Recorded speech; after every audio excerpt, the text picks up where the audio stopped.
Hello everyone, I am Top Romance. Before watching the video, please take 3 seconds to like the video and subscribe to the channel to give me more motivation to release more high-quality videos. Thank you very much. Have a happy new day. At a mountain, heavy rain was pouring outside, thunder and lightning tearing across the sky. A girl appeared, pierced by a sword. Lam Chu, who had now turned into a demon, screamed continuously, questioning, "Why would you rather die than follow me? Alive, you stay by his side. In death, you also want to be with him." Van Han, covered in injuries with blood trickling from the corner of her mouth, asked, "Why do you target me and little Thursday like that? You're all my disciples." Lam Chu held his head in anger and laughed coldly. "Disciple? You clearly know that I—" Before he could finish, Van Han shouted, "The two of us can only be master and disciple." Lam Chu curled his lips into a crazy smile and asked, "So what? I have slaughtered Tai So Mountain. I just need to turn you into a puppet, and you'll be mine forever." After speaking, he reached out and strangled her neck, causing her to mutter in pain. "You have been assimilated by demonic energy." Suddenly, he froze. It turned out Van Han used her trembling hand to tightly grip his wrist, beginning to channel energy as she said, "It is I, your master, who failed my duty." A flash of light appeared, startling Lam Chu. The scene gradually changed. A crumpled ball of paper was thrown straight at the computer screen, displaying the words, "No preview for the next episode," accompanied by cursing. Damn it! Our female lead, Van Han, was wearing pajamas sitting on the bed, full of frustration. Why is there no preview for the next episode? Did she die or not? My darling supporting male lead died. So miserably. The female lead is so stupid. Why didn't she choose my darling? My darling is so good. It's so infuriating. The editor wrote a trash script. Even a chicken could write better. She ran around angrily and accidentally slipped on a bag of snacks, falling down. A typical scene for the transmigration genre. Her soul then transmigrated into the body of the female lead in that movie, who was gradually sinking into the cold water. Van Han gradually woke up, opened her eyes, and looked around to see clear blue water. She immediately choked on water and tried to struggle to surface. After a while of effort, Van Han finally managed to climb ashore. She couldn't help but wonder, didn't I fall from the bed? Why am I in the water now? Where is this? When she went up to the courtyard and read the words, "Immortal Abode," she was startled. She slumped down, holding her head in panic. This is Van Han's dressing room. Did I transmigrate into the movie Van Han and fall in the water? I remember now. The female lead failed her ascension and suffered internal injuries, then slipped and fell into the water while in a daze. Realizing this, Van Han's eyes lit up, her voice full of excitement. Finally, it's my turn to transmigrate. Finally, I have the chance to pursue my darling Thursday. Imagining being with the person she liked, she started to wiggle around. Just then, a gust of wind blew past, causing her to hug her body and cry out, "So cold." Van Han raised 2 fingers and began to chant a spell, thinking to herself, "I watched the movie and saw the female lead cast spells like this. I don't believe that transmigrating into the female lead means I wouldn't know how to use magic. But life always gives you a slap in the face." She failed repeatedly and said in frustration, again. "I don't believe it. Do it again. Again." She kept repeating it until she herself got a fever and had to lie on the sickbed. In her feverish days, she still didn't forget her idol from the movie, her lovely Thursday. Why hasn't he returned from cultivating outside yet? Suddenly, the image of Lam Chu turning into a demon appeared. He gritted his teeth, his eyes glowing red as he emphasized each word. "Go die." This dream caused her to wake up with a start and scream loudly. Her face was full of fear. At the same time, a voice called out from outside, "Master!" Hearing that, she immediately regained her spirits. Could it be Thursday has returned? A man wearing black clothes pushed the door open. He stepped inside step by step. Seeing that familiar face, she was startled. Why is it the great demon Lam Chu? Could it be that I just transmigrated here and have to die before even meeting Thursday? She anxiously and fearfully clutched the blanket in her hand. But Lam Chu calmly walked over, knelt beside the bed, and held her hand, leaving her bewildered. He smiled like a puppy and said, "Master, I like you." As soon as he finished speaking, Van Han petrified on the spot. Van Han imagined Lam Chu as a romantic male lead holding a bouquet in his hand, walking towards her. "Master, please accept this disciple's heart." She shed tears wondering, why isn't it like in the movies? Inside Lam Chu's perspective. Van Han was looking at him with shimmering eyes, seemingly extremely moved. He thought proudly, I truly am a genius. Confessing with fresh flowers, Master has been moved to tears by me. But inside Van Han's perspective, Lam Chu was like a demon, smiling a gruesome smile, making her tremble with fear. Is he thinking of a way to kill me? Lam Chu smiled happily, wondering, is Master shy? Meanwhile, Van Han was in a panic. What to do? I don't want to die. She began muttering, thinking of a countermeasure. Should I kneel and beg for mercy? But begging doesn't work on a great demon. Then confront him directly? But I don't know magic. Getting caught means instant death. Or should I use my beauty to seduce him? Throw myself into his arms first and then force a kiss. While he's distracted by passion, take the opportunity to run away. She started imagining the scene where she suddenly lunged forward, pushed Lam Chu down, and leaned in to kiss his lips. Taking advantage of the moment Lam Chu hadn't reacted yet, she would immediately slip away. She silently cheered herself on. You can do it, Charge. Before she could finish her mental preparation, Lam Chu reached out and beckoned. Master, you! Seeing that hand, she was terrified and hurriedly swatted it away, shouting, Don't come over here! She cried inwardly. Where did the seductive beauty and reason go? I can't do it. I'm scared. Lam Chu was pushed back. Not stopping there, she grabbed a pillow and threw it at him, screaming, Don't kill me, I don't want to die yet. Lam Chu smiled, leaning sideways to dodge, thinking, Master is so cute. Even the action of throwing things is so charming. But in Van Han's perspective, Lam Chu was like a life-claiming demon. Little shrimp dares to hit this seat? This seat will eat you. This terrified her. She hurriedly raised her hand, and a series of golden magic arrays appeared. They continuously attacked Lam Chu, pushing him back. Van Han squeezed her eyes shut and yelled, Murder! Save me! As soon as she finished speaking, the entire room immediately collapsed. Both were buried under rocks and wood on the ground. Lam Chu pushed all the rubble away, stood up, looked around, and said, This house of the immortal master really isn't sturdy at all. He turned his head and didn't see Van Han beside him, startling him. Oh, where's Master? Master, where are you? Meanwhile, in the nearby forest, Van Han took out 2 branches and began to hide, saying, I have to quickly go find Thursday.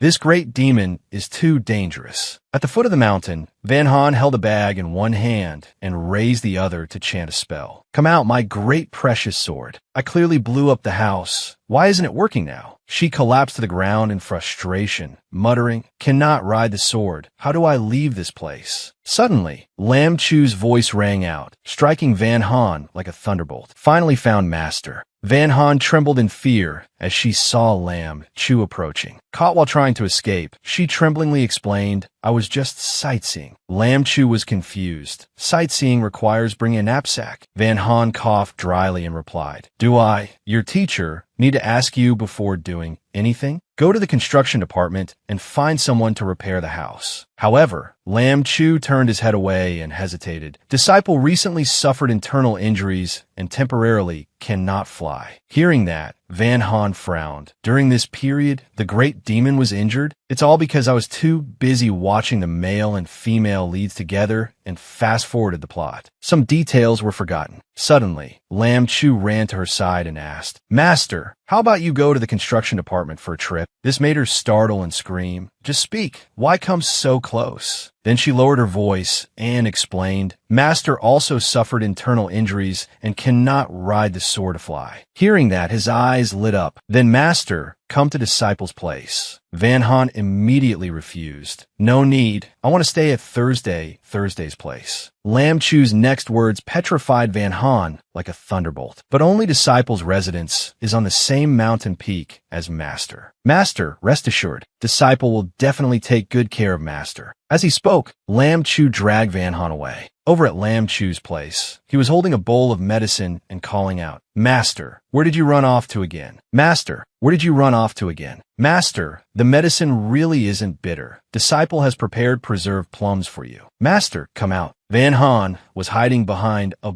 bush watching from afar, wondering. Don't hear the voice anymore. She breathed a sigh of relief, stood up, and muttered, finally gone. The great demon is too scary. In less than a second, Lam Chu appeared beside her. Master is here? causing her to scream loudly. Her soul felt like it wanted to leave her body. Lam Chu hurriedly chased after her. "Master, why are you running again?" Van Han ran as fast as she could, replying, "If you don't chase, I won't run anymore." But Lam Chu still tailed her, urging, "But you haven't taken your medicine yet." Van Han cried and said, "Why does this kind of dog blood plot appear like he chases, she hides, but she can't escape destiny? I'm exhausted to death." Suddenly, she tripped over a stone, lost her balance, and fell straight down. She cried out for help in fear. "Save me! Save me!" A hand reached out, grabbed her waist, and lifted her up. The person who arrived was Thursday Tan. Seeing him, she was stunned. Thursday Tan smiled and winked. "Hello, Master. I have returned." Van Han curiously ran over and asked, Thursday,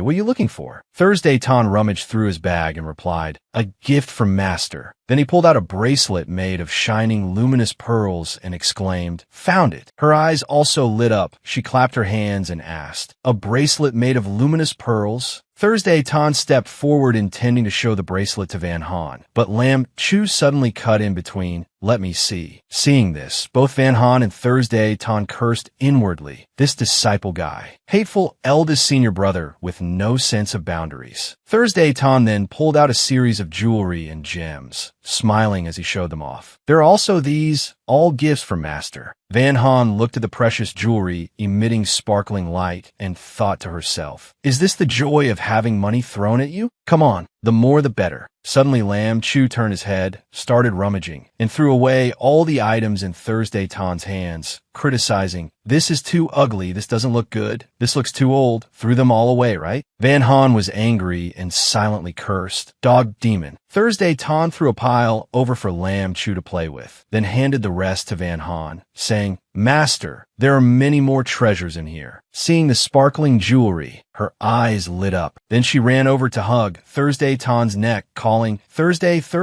come here." But suddenly the person in front of her disappeared, confusing her. Where's Thursday? Only a flash of light was seen as Thursday Tan was knocked down by Lam Chu. Meanwhile, Lam Chu was crossing his arms, pretending to be innocent. Men and women should not touch. Thursday Tan struggled to sit up, his eyebrows slightly furrowed. "Eldest senior brother has changed. Before, you never hit me." Van Han was startled upon hearing that. She recalled the plot and murmured. The male lead previously would never attack his brothers except during martial arts competitions. There was always a sense of distance, both close and far, and arrogant. Thursday Tan was confused. "Master, what's wrong?" Lam Chu whispered from behind, thinking of how to run away again. She glanced at Lam Chu, feeling a sense of familiarity. "The current male lead is like a different person, chasing me every day. Could it be that the male lead has been swapped? Is that why he slaughtered the sect?" Imagining this, she gasped in panic. Then she pulled Thursday Tan aside and asked in a low voice, Thursday, tell me, is it possible that your eldest senior brother is an imposter?" He was stunned and asked back, "Imposter?" Van Han pulled Thursday Tan closer and whispered, "It's like this and like that." Thursday Tan nodded as he listened. Yes, okay." Lam Chu approached, intending to pat her shoulder and call out, "Mustache!" Suddenly Thursday Tan swung his weapon at him, making him grit his teeth and retreat. Thursday Tan stood in front of Van Han, protecting her behind his back, and pointed his spear at him. Lam Chu was angry. "What are you doing?" Thursday Tan held the spear close to Lam Chu's face and asked, "Who are you? Why are you impersonating eldest senior brother?" Lam Chu forced a smile, pushed the spear aside, sweating as he asked, "What impersonating?" "I am Lam Chu." Van Han hid behind Thursday Tan's back, leaning her head out to ask, "How can you prove it?" He followed up, "Right, how can you prove it?" Lam Chu recounted, "I know Master has a 20-centimeter long scar on her back." Van Han listened and pondered. When watching the drama, I only paid attention to Thursday. I don't remember clearly. "Kutang angis, but nonsense." Lam Chu replied firmly, "It's the truth." Thursday Tan's face darkened. "How do you know about Master's private matters?" He immediately answered, "Once I accidentally broke into Master's room and saw Master bathing." Thursday Tan heard this and warned, "Eldest senior brother, you peeked at Master. This is bullying Master." Lam Chu blushed, not daring to look straight, and stammered, "That was just a misunderstanding. He hurriedly changed the subject. "Master, is your injury okay?" Thursday Tan heard this and worriedly asked, "What? Master, you are injured." She awkwardly replied. Advancement failed, just suffered some minor internal injuries. Thursday, Tan heard this and immediately said, internal injuries can be major or minor. Let me take you back to your room to rest. Then the two left, whispering to each other as they walked. Master, was eldest senior brother telling the truth? Yes. So he isn't an imposter then. Seeing they believed him, Lam Chu sighed in relief. Crisis resolved. That evening, the upper floor of the library was lit up. It turned out Van Han was sitting inside, lighting a candle and reading a basic mental cultivation book. She nodded as she read. So magic must be controlled like this. Suddenly a voice rang out, Master, startling her and causing her to drop the book. Thursday Tan reached out to catch the book, looked at the cover and asked, Master, why are you reading basic mental cultivation? She hurriedly found an excuse. I'm reviewing a bit. She didn't forget her original intention and asked back, Did you listen to my words? Thursday Tan immediately replied, Of course. She thought to herself, the demon isn't here, it's time to slip away. She urged, then go down the mountain to enjoy delicious food with Master. Thursday Tan hesitated again, but Master, your injury? She smiled brightly and said, It's already healed. Van Han followed closely behind Thursday Tan, looking around and asking, Are you sure this is the way? I feel it's a bit strange. Tutang apfim zets vet asut. Suddenly a hidden weapon flew past, causing Thursday Tan to hurriedly pull her to one side and shout, Master, be careful, he shouted angrily, daring to assassinate at Tai So Mountain. You have a lot of nerve. Then he turned back and said gently, Master, wait here, I'll go catch him. Van Han stood there and sighed. It was so hard to escape the great demon to go down the mountain. Why did this happen again? She didn't notice an assassin behind her attacking with a sword. Thursday Tan saw this scene and shouted, Master, danger! Van Han turned abruptly and saw a shiny blade about to stab her. But Lam Chu appeared in time, using his back to block that sword strike for her. Fresh blood sprayed from his mouth. Van Han screamed in fear. Lam Chu! The assassin had retreated. Van Han held on to him, calling out repeatedly, Lam Chu. At this moment, he seemed to have no strength left and collapsed onto her. Through her gaze, she could see the assassin swinging his sword and rushing forward again. Van Han was so scared her legs trembled, almost kneeling on the ground. Just then, a sword strike swung over. Along with it was a majestic voice. Those who assassinate at Tai So Mountain must die. That person quickly defeated the assassin and moved forward. As soon as Van Han saw that person, she called out joyfully,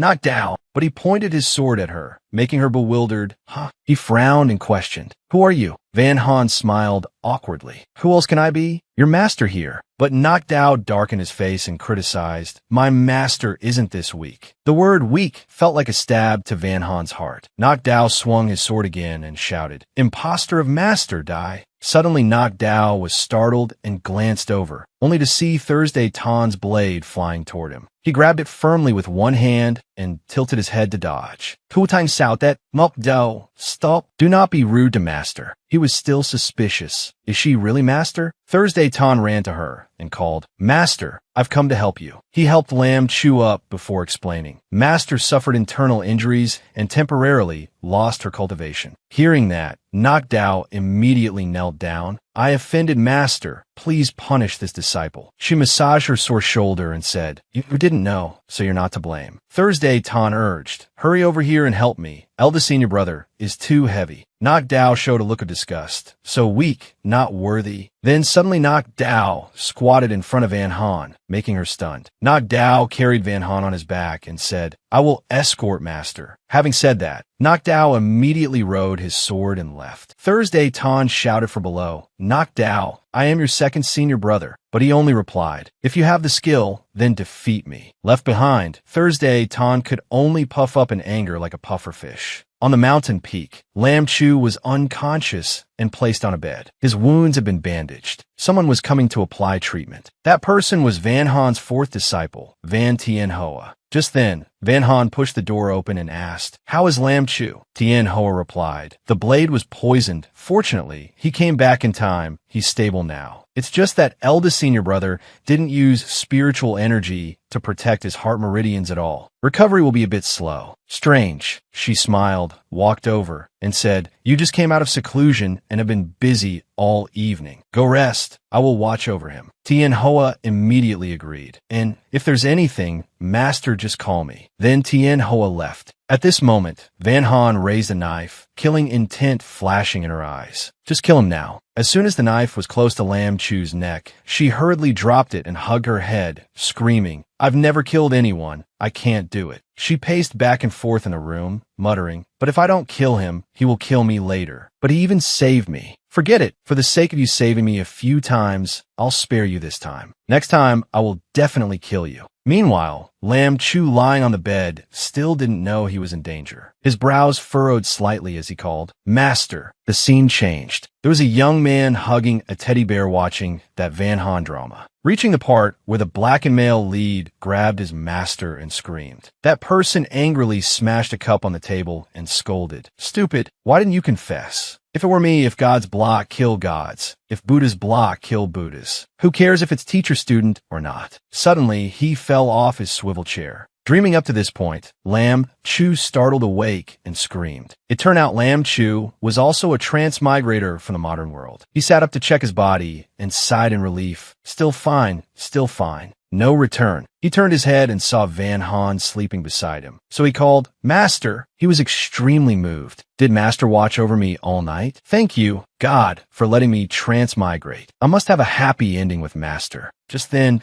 tisk sounds rang out outside the door, making him turn his head suspiciously. Van Han's third disciple, Sa Can, was leaning against the doorframe, smiling as he asked, "Taiso Mountain's iceberg knows how to love. Tell me, is this news surprising?" Two snakes climbing around his biceps answered in snake language. "Definitely surprising." Lam Chu showed a weary expression. "Someone annoying has appeared." Sakin was curling his lips in mockery. "Eldest senior brother actually likes Master." His snakes hurriedly chimed in to scold. "High treason." He continued his act. "But with your aptitude, are you worthy of Master?" That snake replied, "Not worthy." He immediately laughed with delight, adding fuel to the fire. "Can you pass the hurdle of the two martial uncles and the Grandmaster?" The snake immediately replied, "Cannot pass." Hearing this, Sakin laughed scornfully and said, "But with your looks, maybe Grandmaster will let you marry in." Lam Chu angrily raised his hand, gathering a ray of spiritual energy, and shouted, "Shut up." As soon as he finished speaking, a huge source of power attacked Sa Can. Luckily, he dodged in time. He angrily reproached, "Good one, Lam Chu," attacking so viciously, he was still staring blankly at his hand, wondering, "This is magic?" Then the two of them rushed in, fighting and cursing each other, causing even the snakes to fly out. "Stinky Lam Chu, you will never be worthy of Master." "You shut up." The two guys attacked each other like children, punching and kicking while shouting, "You're dead for sure." Van Han, who was sleeping soundly, was woken up by this noise, stood up, and scolded angrily, "Can't you let people sleep?" She saw the scene of Sakin grabbing Lam Chu's collar in front of her and felt itchy. "What are you guys doing?" Sakin hurriedly dodged to one side. Lam Chu smiled awkwardly and replied, "Doing nothing." The door was pushed open again. Tien Hoa walked in and praised, "It's really lively here at Senior Brother's place. Eldest Senior Brother should change his medicine." He was also carrying a tray containing a bowl of black medicine along with a bottle of powder and bandages. Tien Hoa smiled gently and placed the tray on the table. Seeing this, Sakin waved his hand. "Hey, Master, I'm leaving first." Van Han ignored him and approached Lam Chu to ask, "How is the wound?" Tien Hoa suddenly raised his head and asked, "Did Senior Brother use force?" He smiled awkwardly and replied, "Just spar with Sakin for a bit." Tien Hoa finished examining and reported, "Senior Brother's breathing is disordered." Van Han was suspicious. "Then what should be done?" Surali Tenhuas my fox ears and a fox tail also revealed themselves as if plotting against someone, saying, "Master, rest assured, I used magic to help Senior Brother stabilize his breathing. Combined with medicine, there will be no major problem." Having said that, Tien Hoa sat down, placed his hand on Lam Chu's hand, and began to channel energy. Both of them closed their eyes tight and began to exert strength. Van Han stood in the middle, amazed, thinking, "This magic power." Lam Chu opened his eyes. A magic ball was accumulating in the other hand. Van Han saw this and was stunned. Lam Chu, what are you doing? He replied, fourth brother wants to spar with me. I'm afraid of hurting master.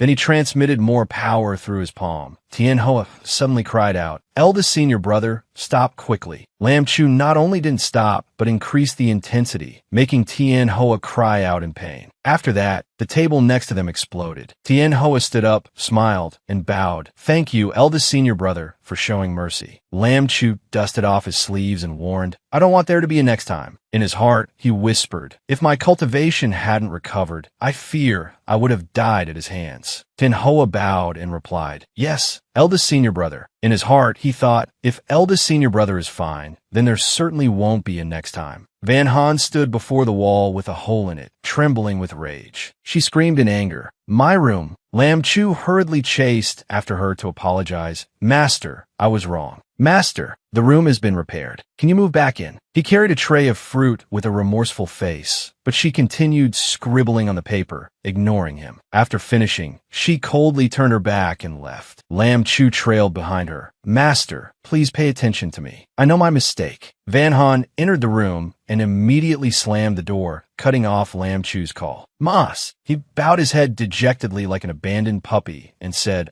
all right, I'll come back tomorrow. But the next day, Lam Chu did not come. Van Han sat by the window, silently cursing. Heartless man, breaking his word. The third day, the fourth day, the sixth day, Lam Chu still did not come. Thursday, Tan came to visit her, and seeing her lying there listlessly, he asked, Master, you haven't had any vitality for days. She said, I want to eat dog meat. This made Thursday Tan stunned. Dog meat. Van Han scolded angrily. Isn't it because of your eldest senior brother? If apologizing doesn't work, he just disappears. Thursday Tan heard her mention him and remembered something, recounting, these past few days I think I saw eldest senior brother going to the back mountain. Van Han was startled upon hearing this and asked, the back mountain? Behind the mountain was a waterfall with a fierce current. Lam Chu was falling from high above. In his hands, he tightly hugged a bright red tree trunk, blood flowing from the corner of his mouth. He thought it wasn't easy to get the torch dragon to Vinewood. Lam Chu fell straight into the water below. His whole body gradually sank deeper. The last thing he saw before closing his eyes was the torch dragon opening its mouth full of sharp teeth, rushing towards him. He wondered, I won't lose my life here, will I?